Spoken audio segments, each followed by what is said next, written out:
Greetings, Culture Warriors. It is I, Jeff Vieira, author of Culture is Everything, and your host for this latest Dispatch from the Front. Bevy of stories coming up for you on the next batch of podcasts here. So as we get back into analysis of some of the business and political and cultural related stories out there in this lockdown land. First off, this one from the Associated Press. This is by Mike Schneider. Worries about 2020 census accuracy grow with cut schedule. The U.S. Census Bureau is cutting its schedule for data collection for the 2020 census a month short, as legislation that would have extended the national headcounts deadlines stalls in the U.S. Senate. The move is worrying researchers, politicians, and others who say the change will miss hard-to-count communities, including minorities and immigrants, and produce less trustworthy data. The Census Bureau said late Monday morning that door knocking and the ability for households to respond either online, by phone, or mail to the questionnaire will stop at the end of September instead of the end of October, so that it can meet the end-of-year deadline to turn in numbers used for redrawing congressional districts. Census experts and civil rights activists worry the sped-up count could hurt its thoroughness and produce inaccurate data that will have lasting effects through the next decade, since it determines how $1.5 trillion in federal spending is distributed and how many congressional districts each state gets.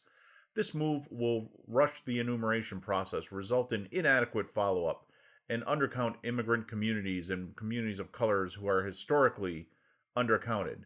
U.S. Rep. Carolyn Maloney, chairman of the House Committee on Oversight and Reform, wrote Census Bureau Director Steve Dillingham in a letter on Monday. In the letter, Mahoney, a Democrat from New York, requested interviews before her committee with 8 Census Bureau officials, including 2 recent additions to the Bureau's leadership, whose appointments by the Trump administration have been sharply criticized as politically driven. But Dillingham said the agency aimed to have the same level of responses as past censuses. The Bureau will hold extra training sessions and will reward door knockers who work the maximum hours possible. We will improve the speed of our count without sacrificing completeness, Dillingham said. If communities are missed, it will have a large downstream impact, not only on apportionment, but social science research and other Census Bureau surveys that rely on the once-a-decade census, said David Van Riper, director of spatial analysis at the University of Minnesota's Institute for Social Research and Data Innovation. It is interesting that this is happening now because of all of the COVID databases are using population data from the census, Van Riper said. Data used from an inaccurate count during a pandemic like the one the U.S. is experiencing would give a false perception of what's going on the ground. As of Sunday, 37% of U.S. households hadn't yet responded to the census questionnaire. Some of the 500,000 door knockers hired by the Census Bureau have started visiting those households, but they weren't expected to go out in force until next week. An analysis by the CUNY, that's Community College and University of New York, maybe, for Center for Urban Research, shows that 10 states currently are trailing their 2010 self-response rates by 5 to 10 percentage points, meaning they will require a greater share of door knocking than they did a decade ago. Those states are Alaska, Montana, New Mexico, New York, North Carolina, North Dakota, Rhode Island, South Carolina, Texas, and Wyoming. Facing delays caused by the pandemic, the Census Bureau had earlier this year pushed back wrapping up field ops for the once-a-decade headcount from the end of July to the end of October. The Bureau also asked Congress in April to extend the deadline for turning in apportionment data used for drawing congressional districts from December 31st, 2020 to April 30th, 2021. Top Census Bureau officials have said it would be impossible to meet the end-of-year deadline and that the Bureau expected bipartisan support for the request. The request passed the Democrat-controlled House as part of coronavirus relief legislation, but is now stalled in the Senate. The chamber's inaction coincides with a memorandum Trump issued last month to try to exclude people living in the U.S. illegally from being part of the process for redrawing congressional districts. All right, so there's a little bit more to the story there, but that will give you the gist of it, certainly enough for us to analyze. And let's start out, especially for any international listeners who may not be familiar with the U.S. Census, as to why we do that. It seems kind of silly in this age of statistical analysis that we would need to actually go count everybody. So why do we do that? Well, we do that because Article 1, Section 2 of the United States Constitution requires us to do so. It says representatives and direct taxes shall be apportioned among the several states according to their respective numbers. The actual enumeration, that means you count everybody there, shall be made within 3 years after the first meeting of the Congress of the United States and within every subsequent term of 10 years. Why 10 years? Because you can imagine in the pre-motor vehicle age how difficult that task really was to go out and count everybody. Section 2 of the 14th Amendment amended Article 1, Section 2 to include that the respective numbers of the several states will be determined by counting the whole number of persons in each state, excluding Indians not taxed. The United States Census Bureau is responsible for the census, and it's part of the United States Department of Commerce. So a couple things there is, why would they exclude Indians not taxed? And the reason for that is pretty simple. It is that Indians not taxed were not citizens. So when the Constitution was originally formulated at the end of the 18th century, we had a clear distinction between citizens and non-citizens. Because of the nature of things at the time, we didn't have as much global travel. It wasn't as easy to do. And so the non-citizen resident population of the United States was largely limited to foreign diplomats and traders. It wasn't there wasn't large populations of non-citizens living within the United States of America. So for the purpose of congressional apportionment, representation, who do representatives represent? They don't represent everybody in the United States. Rather, they represent citizens, all United States citizens. Why is that? Because the laws of the United States are intended to fall on citizens. Now, that said, if you're a non-citizen and you come to the United States and you murder somebody, will you be prosecuted under our laws? Of course you will, as you would anybody. But murder is pretty much the same anywhere. When we talk about the organs of government and the laws that they pass, they largely bind citizens. Okay? So the intent of the census is to figure out how many citizens there are and where they live so that you can properly apportion your congressional seats. It's particularly important in Congress because representation there, the number of representatives, is directly tied to the population. So this is why the House of Representatives has gone up in the number of seats. The Senate is fixed at 2 per state. So therefore, senators, as population increases, they simply represent more citizens, approximately half the citizens of the state that they represent.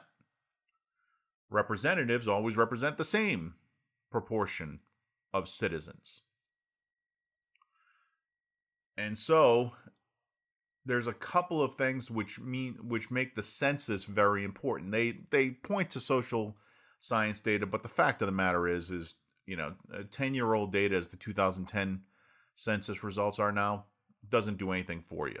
So the fact of the matter is that they tend to rely on more statistical methods to get a better estimate of the current population in the different states.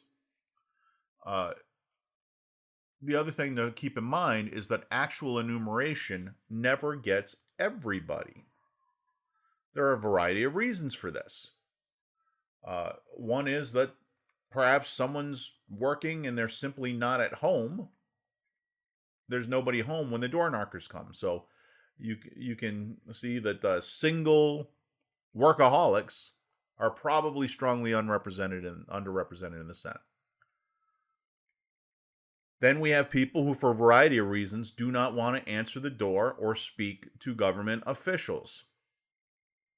This could be that they have a very strong libertarian streak, but it's likelier that they are either in the country illegally or they are guilty of some other crime and fear that the census taker is simply a ruse for, say, a process server or a law enforcement agent coming to pick them up.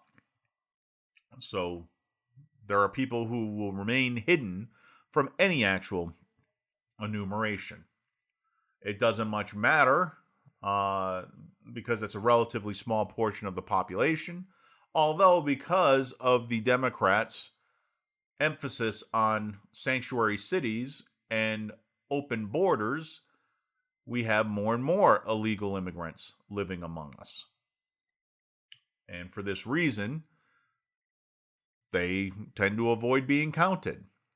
Now, they went out and sent out census paperwork before the epidemic so that people could reply electronically, which makes for a better use of resources. If you respond electronically and say, here's who I am, here's who's in my household, that tends to help the count while keeping the amount of resources necessary to complete it down, the door knocks, right? And so my family and I filled out the census paperwork. The other thing to consider is that they ask a lot of questions on the census that are fairly intrusive and of dubious value to any legitimate form of government use of that data.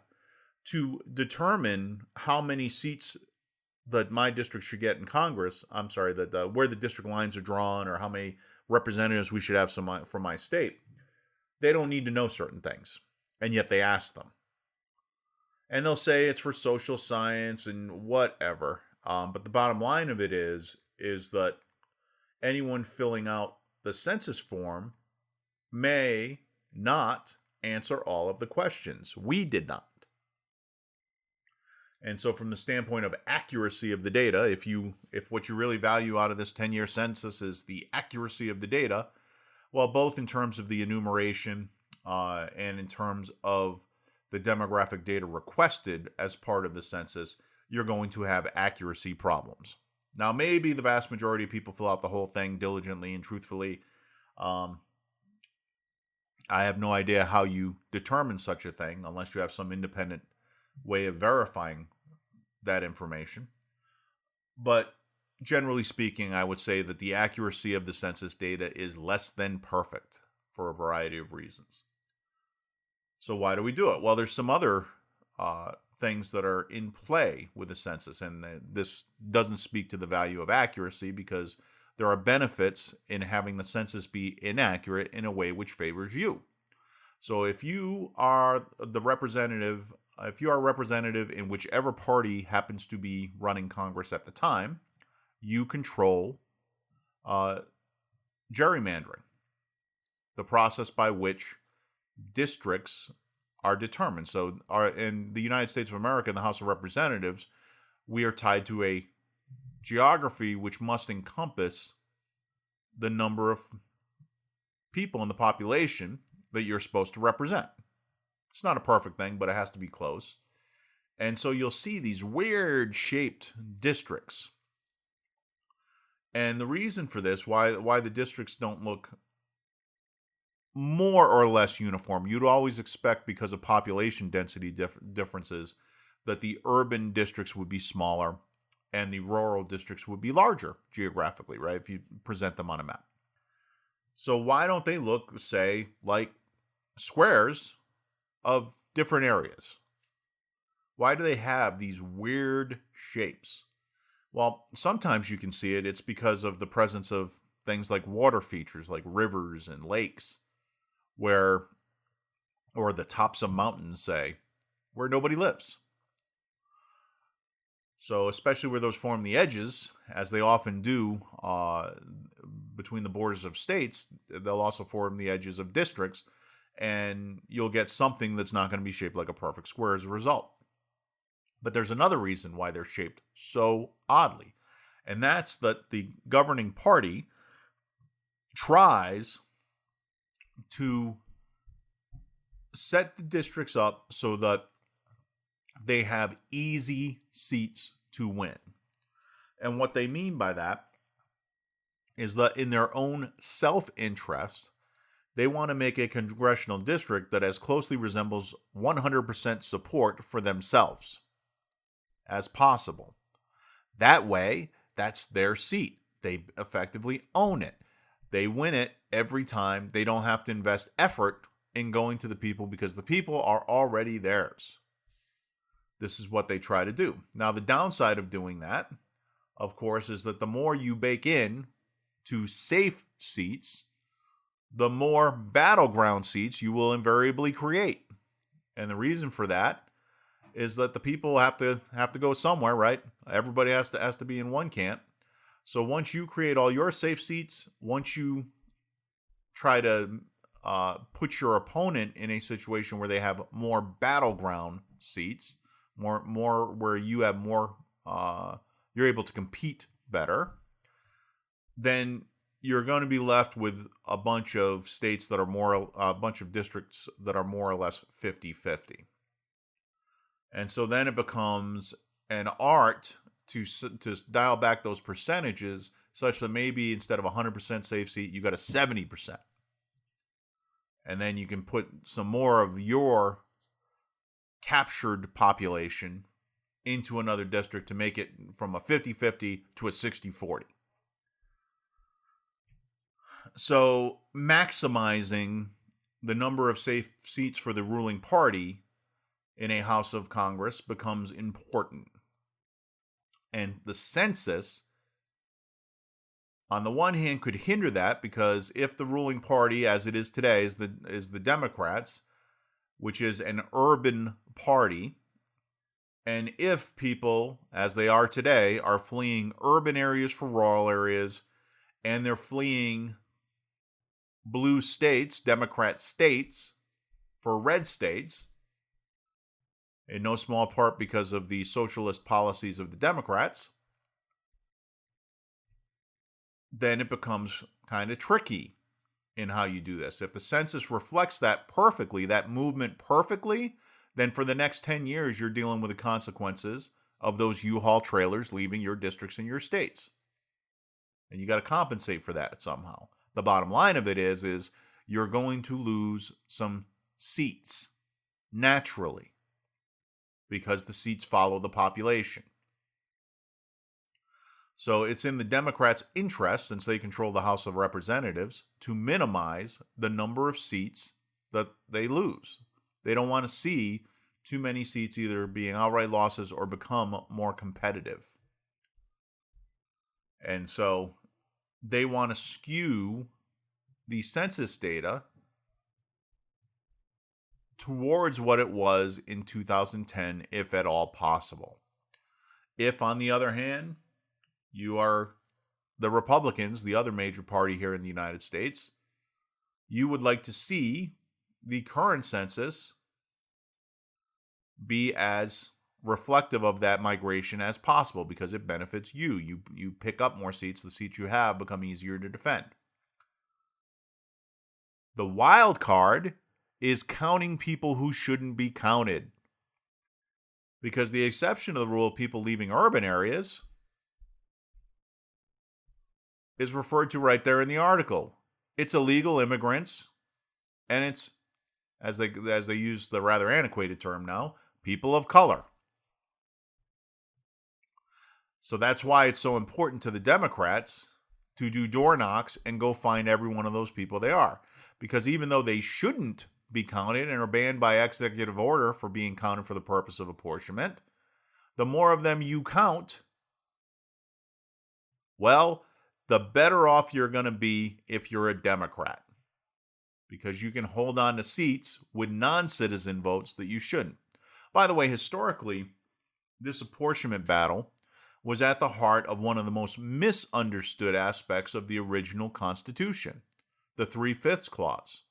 You'll hear people today who are absolutely historically ignorant saying that the Constitution was an evil document because it held that a black person was only 3/5 that of a white person in value. What in fact happened, similar to this argument over the census today, was that the southern states, the Democrat states of the day, the southern states had slavery as a general rule, as an institution within those states. So they had a number of people, overwhelmingly African American, who were enslaved. They were not citizens. They were not allowed to vote. They didn't have any civil rights reflected within their communities. But these slaves, when it came time to ratify the Constitution and to start drawing up congressional districts, these slaves, the Democrats wanted to count as population. They want to say, hey, we should count every head. Now, the northern states were already generally smaller than the southern states. They held their own to some extent on population, but at the time, you had states like Virginia, which absolutely dominated in terms of population. Well, the northern states realized that if this went through and you counted every slave as a person for the purpose of apportionment, then the southern slaves would get a disproportionate number of seats relative to the amount of actual citizens they represented, and they would effectively be able to dominate Congress. You would never get rid of slavery, for example. The concerns of the southern plantation owner would rule the federal legislation.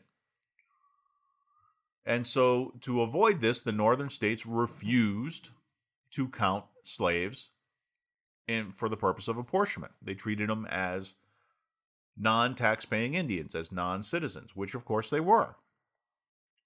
They were disenfranchised completely. And it kind of upended the whole notion that you would have representation without any citizenship. So this went back and forth in Congress, and finally what came out was the 3/5 compromise, which was southern states could count 3/5 of their slave population as citizens for the purpose of apportionment only. It did not mean that slaves were less value, were less human than humans. Didn't mean anything of that sort. What it meant was that the slave states were not going to be able to utterly dominate Congress. Not for long. And so that was the compromise that was reached. So we're in a similar situation today where, quite rightly, Republicans point out that apportionment is a function of citizenship. And so why are we counting non-citizens in this? With regard to citizens who are people of color, of course, they should count. They're citizens. And we should count all of our citizens to the largest extent possible. If we're going to count non-citizens, they should be clearly in a category of legal resident for green card holders or illegal alien. And I would argue that illegal aliens, by the nature of not being in the United States lawfully,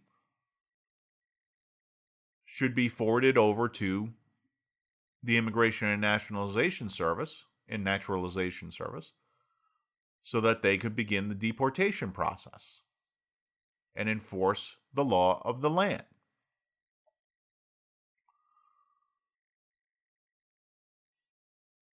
So we'll see how this plays out. Another aspect of apportionment is that a lot of federal program money is provided following population. So you'll get a portion of the budget according to the population that you have. And so there is a vested interest in overcounting your population because you get more money for nothing from the federal government. And certainly the Democrats have an interest in that. That's another reason to count people who are not citizens and therefore who are not eligible for these programs. Most of our programs federally exclude, on the face of it, non-citizens. They're enforced poorly because of Democrats, but that is the letter of the law. So if you can goose your population, you get another win. You get more money directed into your district.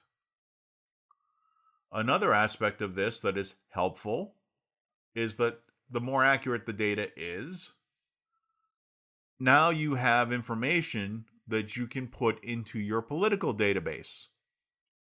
And you can more effectively identify who your likely supporters are and do a better job of reaching out to them. Now, non-citizens are banned from voting in the United States because voting is a right of citizenship here, not residency. And so, if you have a good, accurate count of where your non-citizens are, well, that helps out electorally, especially if you have no value regarding election integrity that you adopt. Because now when you have a list of names of where everybody is and addresses, it makes it easier to fraudulently vote. This is also why the Democrat Party in particular resists cleaning up the voting rolls. We have a list of registered voters in any given district. There are a lot of dead people on that list who the Democrats refuse to remove from it. There are a lot of people who have moved from their residence who the Democrats refuse to remove from it. And the reason for this is simple. If you have to be on the list in order to have a ballot cast in your name. So the more invalid names on that list, then you can cast ballots for them. And there's nothing better than someone who is dead being on that list because you know they're not going to show up and challenge the ballot. So it's an invitation to electoral corruption.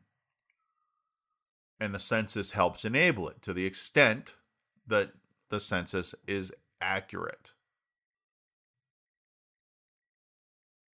Helping out with illegals is another aspect of it because illegal aliens wind up on our voter registration lists. How do they do that? Because we have a law here that's known as motor voter.